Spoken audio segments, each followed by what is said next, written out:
मुंबईकर तुम्ही लोकलने प्रवास करताय तेही फुकटात। प्लॅटफॉर्मवर उतरल्यावर तुम्ही 2-3 टीसीना चुकून बाहेर जाता आणि म्हणता तिकीट नाही काढलं तरी चालतंय। फक्त 10-20 रुपयाचा विचार करून तुम्ही फुकट प्रवास करताय आणि तिकडे प्लॅटफॉर्मवर तुमचे 300 टीसी वाट बघतायत। तर तुम्हाला काय वाटतं, 300 टीसींच्या नजरेतून तुम्ही वाचणार आहात? त्याच्यामुळे फुकट प्रवास करू नका। मी असं का म्हणते हे जाणून घेण्यासाठी हा व्हिडिओ जरूर बघा। पश्चिम रेल्वेने नमस्ते अभियान सुरू केले। या अभियानांतर्गत बोरिवली स्थानकात टीसी, रेल्वे सुरक्षा दलाचे कर्मचारी, रेल्वे पोलीस असे एकूण 350 अधिकारी आणि कर्मचारी नियुक्त करण्यात आले होते।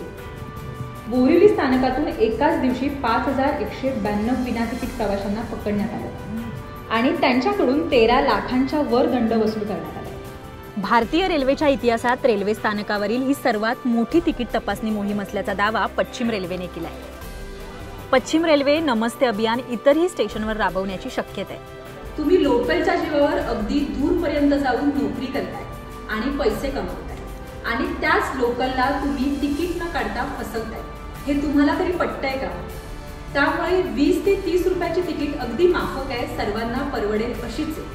टीसी पकडतील म्हणून नाही, तर आपण पहिले सुजाण नागरिक आहोत, तर तिकीट काढून प्रवास करणं हे आपलं कर्तव्य आहे। हे जाणून घ्या, योग्य ते तिकीट काढा, मगच लोकलचा प्रवास करा।